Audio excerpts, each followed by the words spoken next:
Like you said, Yeah. really overpaid You want to talk games. about the running back market? Remember, did you see all the people who didn't get tagged? That's insane, right?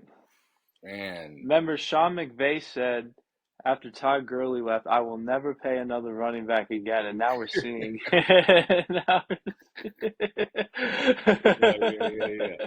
You know, it's insane because it's like Saquon, it didn't get tagged. Now he's a free agent. Derrick Henry, always at the top of his game, even at the age of, yeah, he's 30 now, but he's still, an A plus running back. And then you got Josh Jacobs, which is kind of shocked actually about Jacobs because he Where had do you think his. is the best landing spot for everybody? I think one of them has to come to Baltimore, right? I think one of them's going to Baltimore. I'm hearing a lot of people saying that Henry, but you know what's crazy? I don't think it's going to be Henry. I really think it might be between Jacobs and Saquon.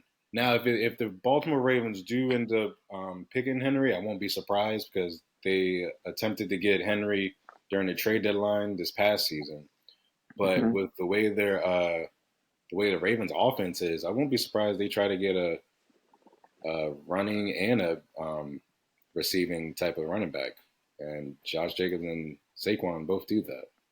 Man, Gus Edwards was so dominant, man. It's hard to believe that Dalvin Cook played Yes. like he didn't do anything when he got there, right? They only gave the ball to Gus. I think it cut on my hands how many times they gave Gus the ball. Like it was he did all this running around all season and then all of a sudden they just won Baltimore just wanted Lamar to be a pocket passer for some reason, just that whole game. That whole entire game. Well, you know what? I felt special about Baltimore's chances this year when they beat the Lions at home because the Lions at the time were like fresh off a victory on opening night against the Chiefs, dude. Everyone's saying Detroit's one of the better teams in the league, and then the Ravens kicked their ass in Baltimore, Yeah. right, dude? And then I was telling my friends I live in Maryland, but I work in Virginia. I'm telling everybody like, yo, it's a little different over here from like I watch the Commanders and the Ravens. It's a little different. Like I'm gonna start gambling on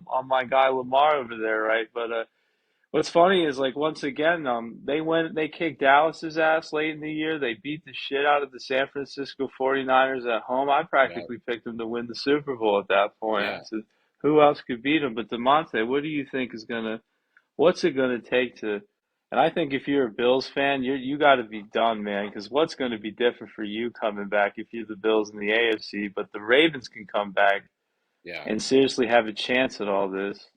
What's it gonna take To get over the to top. to get over the hump? Yeah, what are you missing right now? Honestly, I think we're gonna have to open up the playbook more. I honestly don't think we open up the playbook enough. I think we open it up a lot in big games, but when it comes to the playoffs, I don't know why we don't open up the playbook enough. Like this past, like when we went against the Texans, it seemed like everyone was getting the ball. Everyone was taking turns running the ball, catching the ball, running the ball. And then when we get to the Chiefs, it's like, or played in Chiefs in the AFC Championship, it's like, what in the world? I do think what hurt the Ravens this year was I'm not gonna say because Gus did have an awesome year. He was one of the top running backs all year, and I think one of the lead. He didn't lead the NFL in touchdowns, but he was one in top five. Um, but I think we're just gonna need to really utilize the run game a lot because I think that's what we really have to do. It hurt us this year because we lost J.K. Dobbins early, and we lost our rookie running back Sony Mitchell. Well, not Sony Mitchell. Oh Yeah, my gosh. yeah, he's been around. He's a good one though. Yeah, no, he's been around, but our rookie running back Mitchell, um, Oh, yeah, that guy, yeah, Keaton he Mitchell, emerged late in the year. Yeah, that's right. yep, and then he got injured during the Jacksonville game. Um, but I think, like you were asking me earlier about the running back market, I believe the Ravens are definitely going to have to grab one of those running backs to help us get over the hump because they're hungry, Lamar's hungry, and the defense is most definitely hungry because the defense definitely saved the Ravens a lot this year by helping them keeping the offense on the field, especially with the last 5 games with all the blowouts. So they blew out Dolphins, they blew out the Lions, blew out the 49ers who went to the Super Bowl. And I think those games particular definitely solidified that they could have went all the way, but the getting over that hump was definitely the run game. It's definitely the run game for the Ravens. It's always been like that for Okay. years too.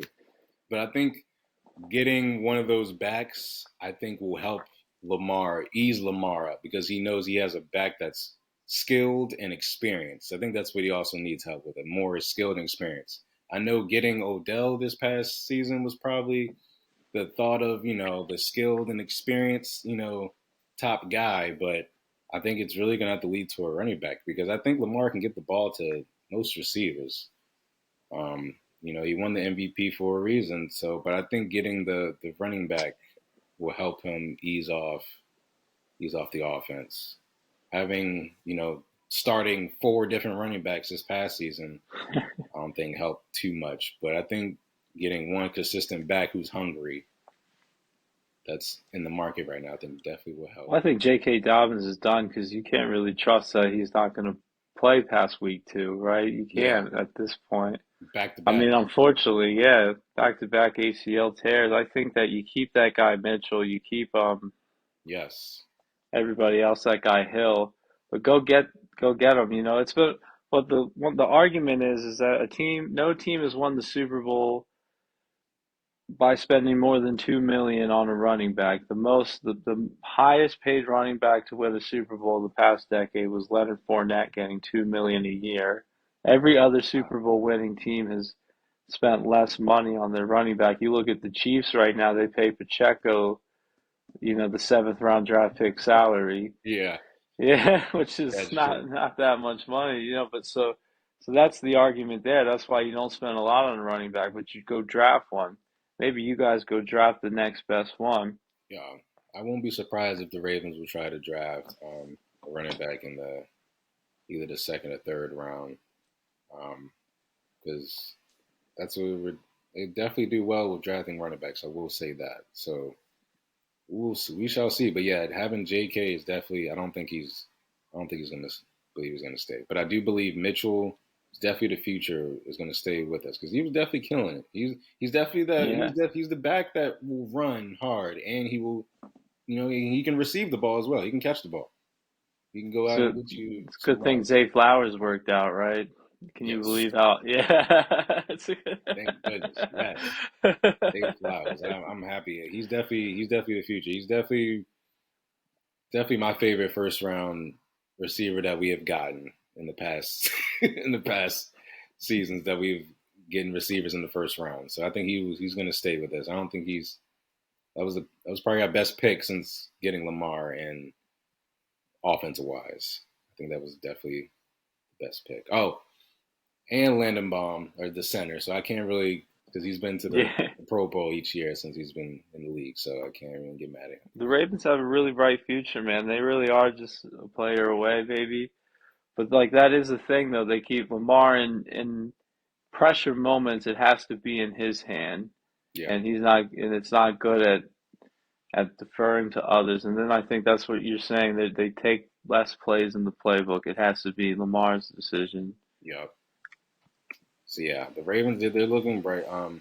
They just might. I don't know what's gonna happen with Patrick Queen, but I think he's replaceable. I think you can't replace Roquan Smith, but you can no, no, replace no. Patrick Queen. That Yeah. was definitely the Ravens' biggest trade. They probably that because when I first saw the trade, I was like, what in the world? Yeah. And Lucky. then we signed him.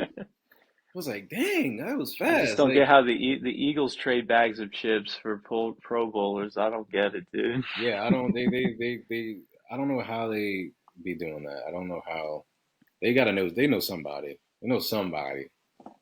They know somebody. But yeah. Oh shoot. Well, Matt, I appreciate it because I think this is about to end up now. But I Hmm. appreciate you coming on to the first episode. Of course, Um, man. hopefully we can do this again soon. Anytime. Yes, sir. And I hope you have a good night. And I appreciate you for Stepping on the sports battery. You too, man. We'll look back on this. I'm telling you, Drake May or Jaden Daniels. We'll Yes. see. That's what's gonna be the fun part about this whole journey is that looking at how we're talking about everything and then seeing what's gonna happen, and then we can really get into the nitty gritty on like, okay, let's see how do we think it's March. gonna play It's out. March 1st. I'm feeling Jaden Daniels #2 overall at March 1st. All right, Okay. I heard it, everybody. Matt says Jaden Daniels #2 overall pick taken by the Washington Commanders. All right, I like it. All He's a right, good guy. man. All right, bro. Peace. All right, bro. Bet.